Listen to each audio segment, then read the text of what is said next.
నమస్తే welcome to four sides TV నేను అంజలి. పత్తి రైతులకు కొత్త కష్టాలు వచ్చి పడ్డాయి. ఇప్పటికే వర్షాలకు పత్తి తడిసి గిట్టుబాటు ధర రాక తల్లడిల్లుతున్న కర్షకులకు కొనుగోళ్లను ఎకరానికి 7 క్వింటాలకు పరిమితం చేస్తూ సీసీఐ జారీ చేసిన ఉత్తర్వులు ఆశనిపాతంలా మారాయి. పంట చేతికొచ్చే దశలో మొంతా తుఫాన్ కూడా కలవరపెట్టిపోయింది. మిగిలిన పత్తి దిగుబడిపై ఆశలు పెంచుకున్న రైతులకు నిబంధనల కత్తి మెడపై వేలాడుతోంది. Cotton corporation of India CCI ఏర్పాటు చేసిన కొనుగోలు కేంద్రాల ద్వారా విక్రయించుకొని మద్దతు ధర పొందవచ్చని ఆశపడితే వారికి నిరాశ మిగులుతోంది. ఉమ్మడి ఆదిలాబాద్ జిల్లా పత్తి రైతులపై four sides TV special story. పత్తి రైతులకు కొత్త కష్టాలు వచ్చి పడ్డాయి. ఇప్పటికే వర్షాలకు పత్తి తడిసి గిట్టుబాటు ధర రాక తల్లడిల్లిపోతున్న కర్షకులకు కొనుగోళ్లను ఎకరానికి 7 క్వింటాల్కు పరిమితం చేస్తూ సీసీఐ జారీ చేసిన ఉత్తర్వులు ఆశానిపాతంలా మారాయి. సీసీఐ కొనుగోళ్లలో కొర్రీలు పెడుతుండటంతో తమకు మళ్లీ దళారులే దిక్కంటూ ఆందోళన వ్యక్తం చేస్తున్నారు. సీసీఐ రోజుకో నిబంధనలతో రైతులను ఇబ్బంది పాలు చేస్తోంది.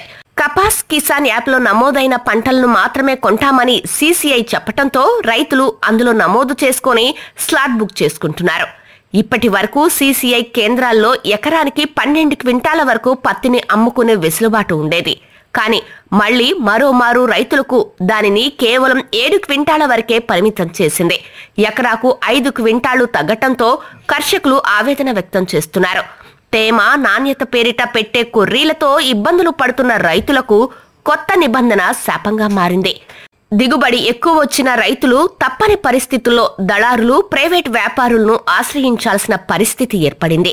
సీసీఐ రోజుకో నిబంధన తీసుకురావడంతో రైతులు తీవ్ర అయోమయానికి గురవుతున్నారు. ఈ ఏడాది సీసీఐ చేసిన సర్వేలో మొదట 12 క్వింటాల వరకు కొనుగోలు చేయాలని చెప్పిన అధికారులు ఇప్పుడు దానిని కేవలం 7 క్వింటాలు అని ప్రకటించడంపై పలువురు ఆగ్రహం వ్యక్తం చేస్తున్నారు. ప్రతిరోజు ఉమ్మడి ఆదిలాబాద్ జిల్లాలో ఏదో ఒక చోట రైతులు ఆందోళన వ్యక్తం చేస్తూనే ఉన్నారు.